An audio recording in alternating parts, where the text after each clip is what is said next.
अस्सलाम वालेकुम। उसामा नदीम है। मैं department of international relations BS 8 semester का स्टूडेंट हूँ। जैसे कि आप लोग जानते हैं कि हमारी वीडियोस की पूरी एक सीरीज चल रही है जिसमें हम रफ़ी हफीज़ोव की बुक, जिसमें उन्होंने थ्रू मैप सेंट्रल एशियन के रीजन को समझाया है। 6th सेंचुरी BC से लेकर के फिर सोवियत एरा के सेंट्रल एशिया, उसके बाद सेंट्रल सोवियत एरा का डिक्लाइन, फिर उसके बाद का सेंट्रल एशिया का एरिया का रीजन पूरा सब उन्होंने डिटेल समझाया है थ्रू मैप। वो हर चैप्टर में मैप दिखाते हैं, फिर मैप के थ्रू कुछ बताते हैं। फिर चैप्टर है पूरा, फिर चैप्टर समझाते हैं, चैप्टर के थ्रू पूरा समझाते हैं। तो सेंट्रल एशियन के जो स्टूडेंट्स हैं उनमें हमारे सर फैसल जावेद ने डिस्ट्रीब्यूट किए चैप्टर्स। तो जो मेरे पास जो आज चैप्टर है वो है मैप 42 का। ये यहाँ पर आप देख सकते हैं कि ये मैप है, ये है किर्गिस्तान का मैप। और जो मेरा टॉपिक है वो है इंडिपेंडेंट किर्गिस्तान।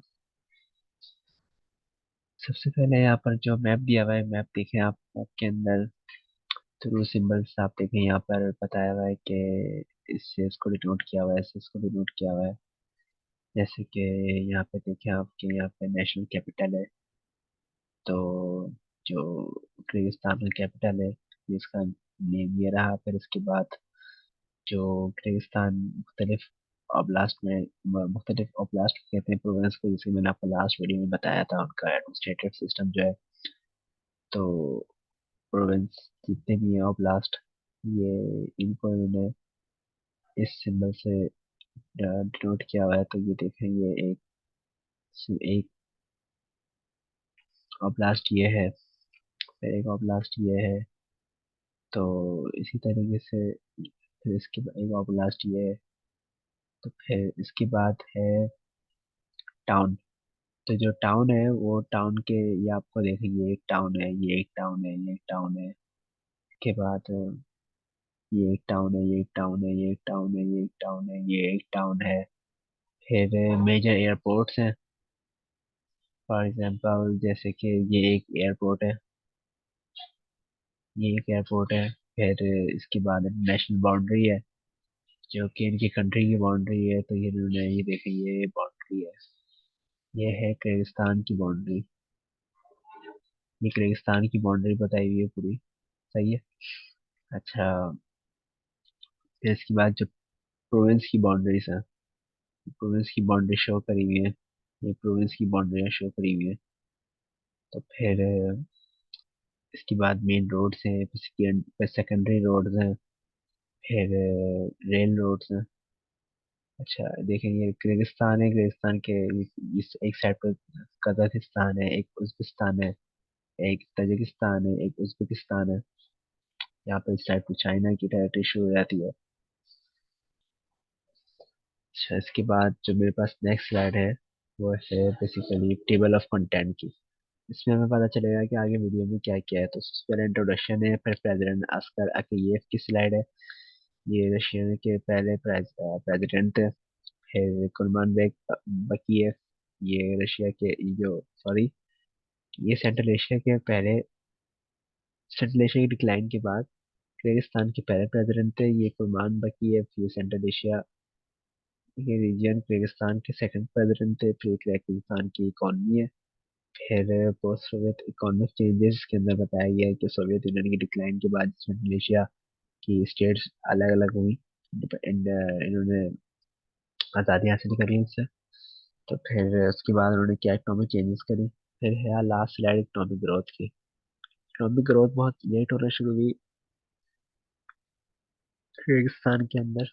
तो ये आखिरी के ईयर्स के अंदर 2007 के बाद से इसके अंदर का एरा हम बताएंगे। फिर लास्ट स्लाइड है रेफरेंस की। सबसे पहले आते हैं इंट्रोडक्शन की स्लाइड पर। देखिए, इंट्रोडक्शन की स्लाइड में ये बताया गया है कि किर्गिस्तान ने जो है वो आज़ादी हासिल करी यूएसएसआर से, सोवियत यूनियन से। ये हासिल करी 31 अगस्त 1991 में, सही।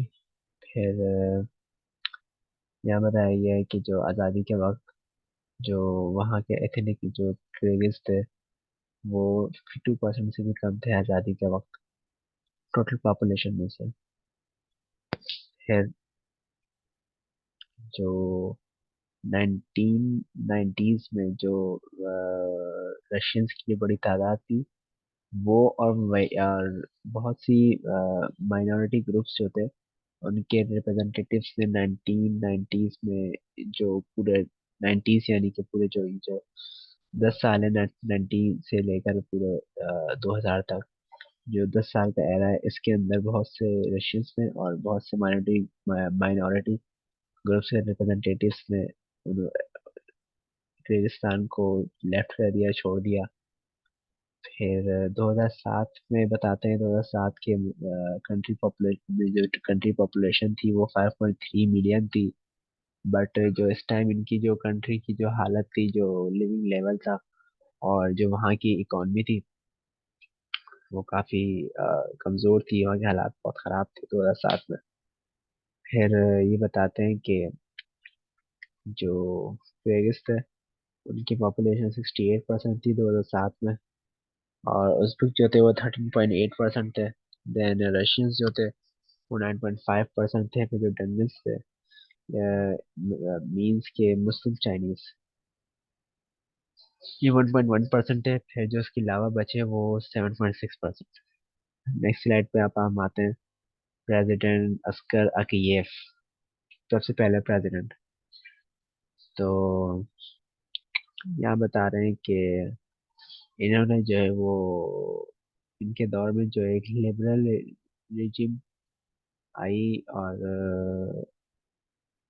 प्रेसिडेंट अकीयेव के एरा में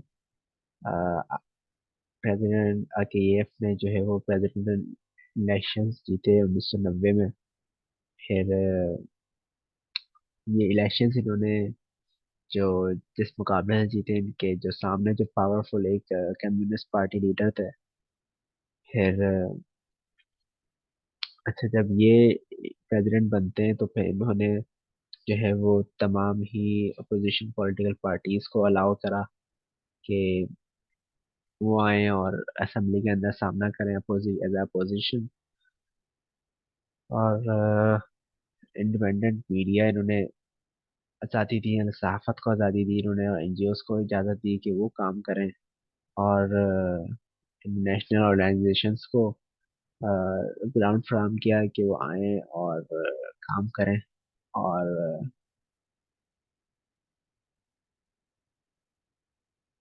अपना रोल प्ले करें। फिर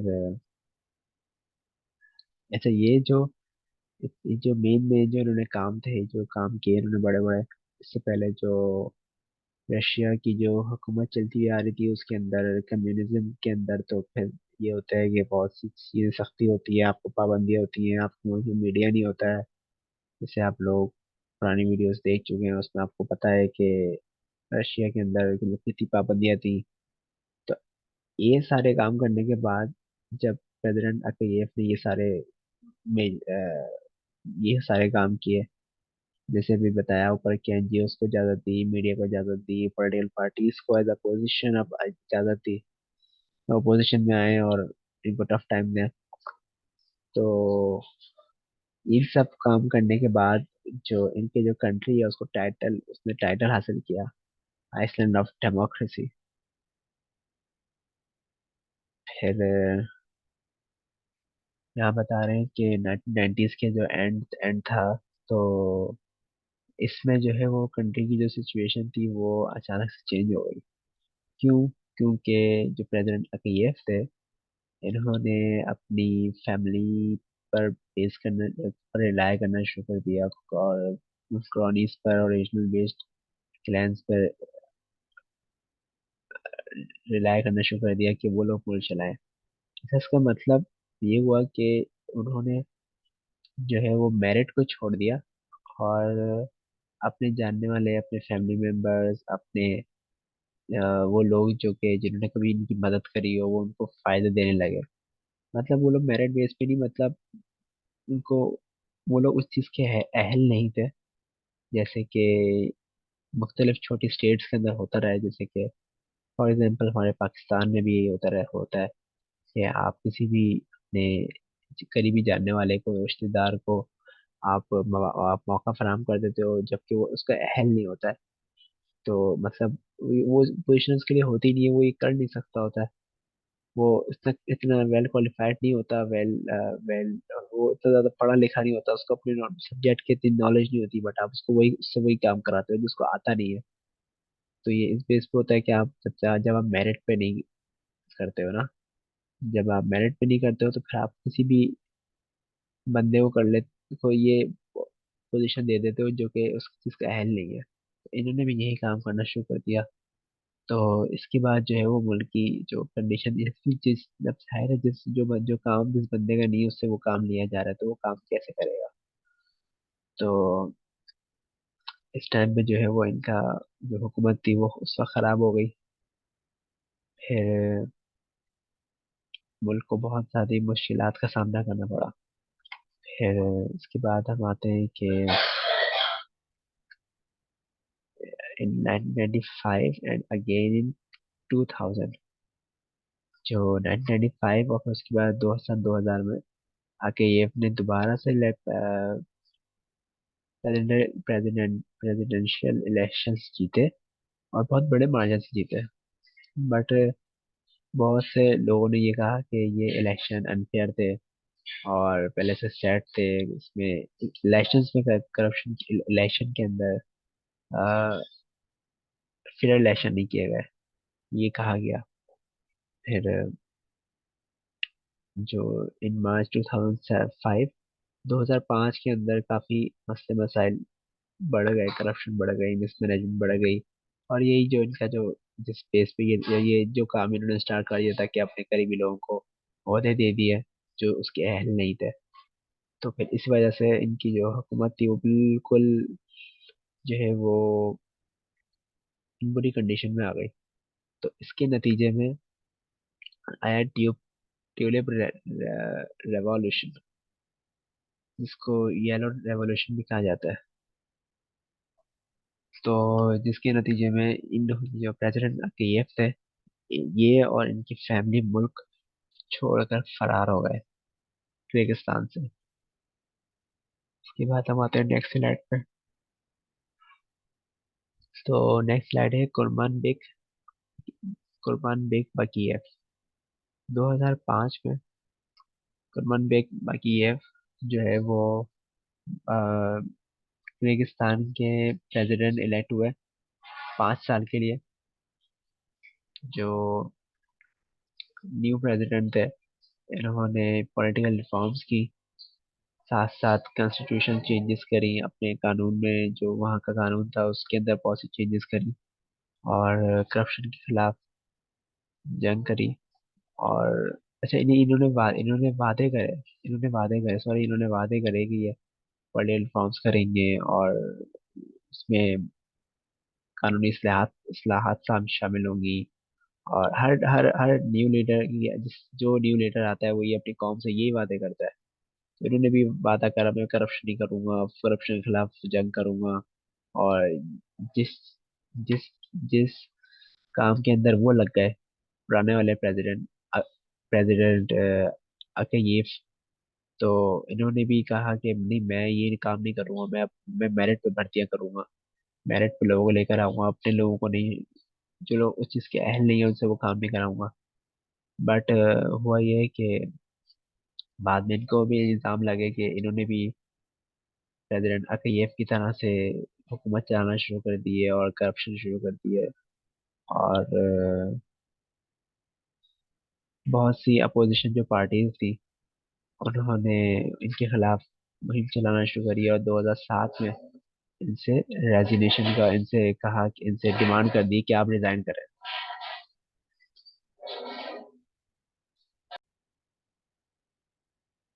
अच्छा, अब हम चलते हैं अपने नेक्स्ट स्लाइड पर। नेक्स्ट स्लाइड है किर्गिस्तान इकोनॉमी। अच्छा, किर्गिस्तान इकोनॉमी इस स्लाइड में अगर हम देखें तो हमें ये पता चलता है कि जो annual inflation fluctuated between 1991 and 1995। तो ये जो 5 साल है ये टाइम ऐसा रहा कि इसमें हर साल आपका जो हो इस मुल्क के अंदर जो इन्फ्लेशन का सामना करना पड़ता है इस इन 5 सालों के अंदर हर साल ये होता। फिर इन्फ्लेशन का सामना करना पड़ता हर साल। फिर जो इनकी नेशनल इकॉनमी है वो बहुत बुरी तरह मुतासर हुई Asian and Russian financial crisis से, जो कि 1997 से लेकर 1998 तक रहे। फिर इनको मैक्रो इकोनॉमिक स्टेबलाइजेशन हासिल हुई, बट वो बस 2000 बस वो सन 2000s के जो शुरू का जो एरा मतलब सन 2000 का जो शुरू के साल था, 2000 की दहाई, 2000 से लेकर 2010, इसके इन 10 सालों का जो शुरू का जो एरा था ना, शुरू के 2-3 साल बस इसमें थोड़ी बहुत macro economic stabilisation macro economic stabilisation हासिल हुई, बट वो बस थोड़ा सा टाइम पीरियड था। लेकिन इसमें जो है वो एनुअल इन्फ्लेशन रेट जो है वो काफी हद तक जो है वो अंडर कंट्रोल आ गया। अच्छा, अब हम बात करें कि किर्गिस्तान की जो इकोनॉमी है उसका किर्गिस्तान की जो इकोनॉमी है उसके जो मेन पिलर्स हैं वो क्या है, जो वो मेन जो उस पे जिस पे बेस करती है वो क्या है, तो वो करती है एग्रीकल्चर, इंडस्ट्री और सर्विसेज पर बेस करती है। तो ये तीन मेन पिलर्स हैं पोस्ट सोवियत किर्गिस्तान की इकोनॉमी। सोवियत यूनियन के बाद का जो एरा है, सोवियत यूनियन के बाद का जो किर्गिस्तान है उसकी जो इकोनॉमी है वो इन तीन चीजों में बेस करती है। तो जो इनकी इकोनॉमी है वो 34.5, 19.5 and 46% respectively to GDP in 2006। अच्छा, ये जो मेन इनकी जो इंडस्ट्री है, इनकी जो ये जो इकोनॉमी है इसको सपोर्ट करती है जी जीडीपी इनकी जो है वो कंट्रीब्यूटिंग कंट्रीब्यूट करती है 34.45, 19.5 रिस्पेक्टिवली, यानी कि एग्रीकल्चर जो है वो 34.5% कंट्रीब्यूट करता है जीडीपी के अंदर। इंडस्ट्री जो है वो 19.5% जीडीपी में कंट्रीब्यूट करती है।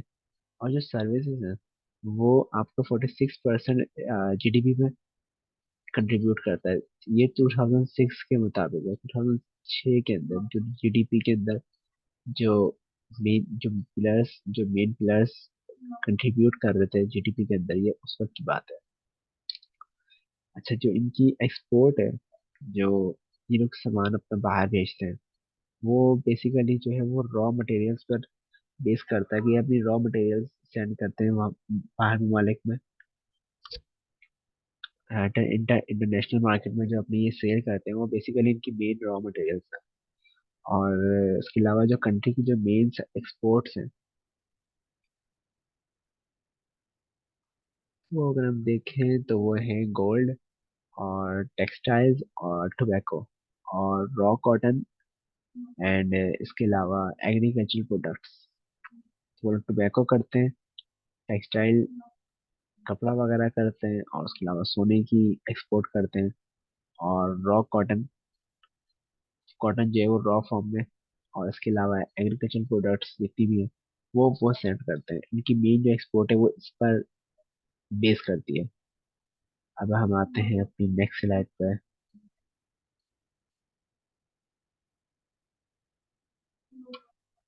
तो नेक्स्ट स्लाइड है हमारे पास पोस्ट सोवियत इकोनॉमिक चेंजेस। इस स्लाइड में अगर हम देखें तो हमें ये पता चलता है कि जो पोस्ट सोवियत इकोनॉमिक चेंजेस हैं, जो सोवियत एरा के बाद की जो चेंजेस हैं, जो इन्होंने इकोनॉमिक चेंजेस करी ने कंट्री की आज़ादी के बाद, तो इन चेंजेस ने जो क्रेगिस थे, किर्गिस्तान की जो पॉपुलेशन थी, उनका जो लिविंग लेवल था वो इन चेंजेस की वजह से बहुत ही डिक्लाइन की तरफ चला गया।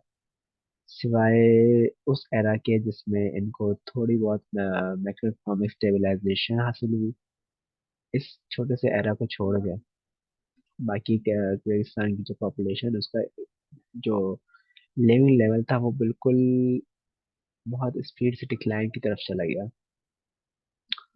और जो किर्गिस्तान का जो मुल्क है, ये सोवियत यूनियन में से सोवियत यूनियन से आज़ादी हासिल करने वाले मुल्कों में से सबसे ज़्यादा गरीब मुल्क शुमार किया जाने लगा। और यहाँ की जो 2007 की जो एक रिपोर्ट के मुताबिक, जो यहाँ की 40% जो 40% जो वहाँ की पॉपुलेशन है वो पोवर्ट लाइन ऑफ पोवर्टी लाइन से नीचे की है, जो कि गुर्बत की लकीर से नीचे की जिंदगी गुजारते हैं। ये 40% लोग हैं। ये 2007 की रिपोर्ट के मुताबिक है। और वहाँ पे जो एवरेज लाइफ एक्सपेक्टेंसी है वो 67.1 ईयर्स है, सिर्फ 67.1 ईयर्स। फिर इसके बाद अगर हम देखें तो 2006 में यूएन डेवलपमेंट प्रोग्राम जो है, ह्यूमन डेवलपमेंट इंडेक्स ने जो एक इनका जो इदारा है, इन्होंने इनकी जो रिपोर्ट आती है हर साल, उसमें इन्होंने किर्गिस्तान को 110वें नंबर पे रखा, 170 कंट्रीज में से। 110th नंबर दिया किर्गिस्तान को 177 कंट्रीज में से।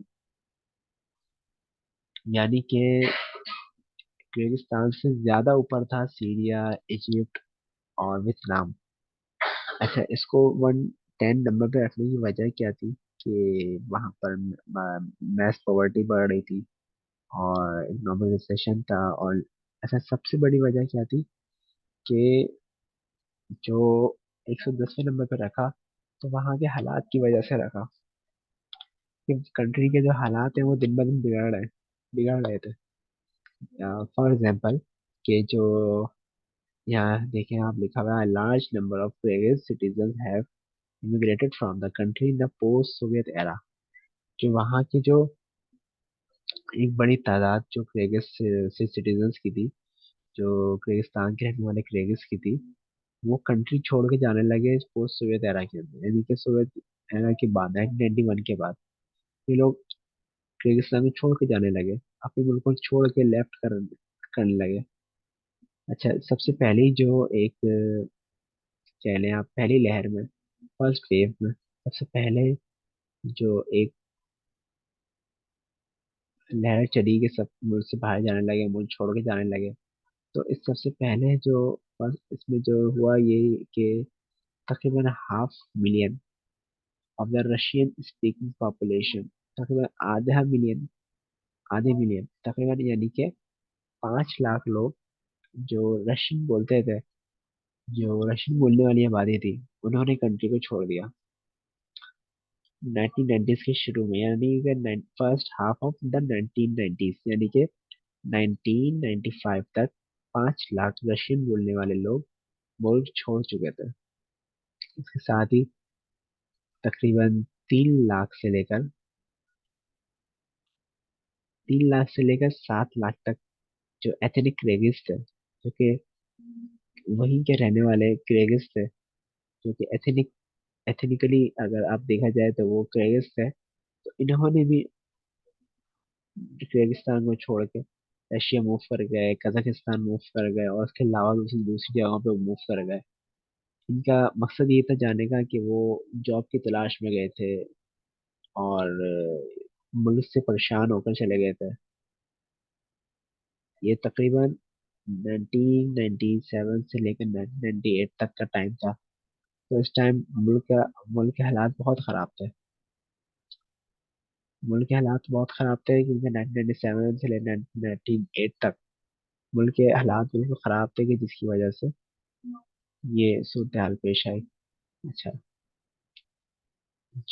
ये जो मुल्क से जाने वाले लोग थे, जितने भी लोग मुल्क छोड़ के गए, ये तकरीबन जो अपने मुल्क को जो अ, पैसे सेंड किया करते थे, जो अपने मुल्क को जो कमा करके अपने मुल्क पैसे भेजते थे, वो तकरीबन 200 से 300 मिलियन यूएस डॉलर्स बनते हैं, जो कि एक साल में ये लोग सेंड करते हैं।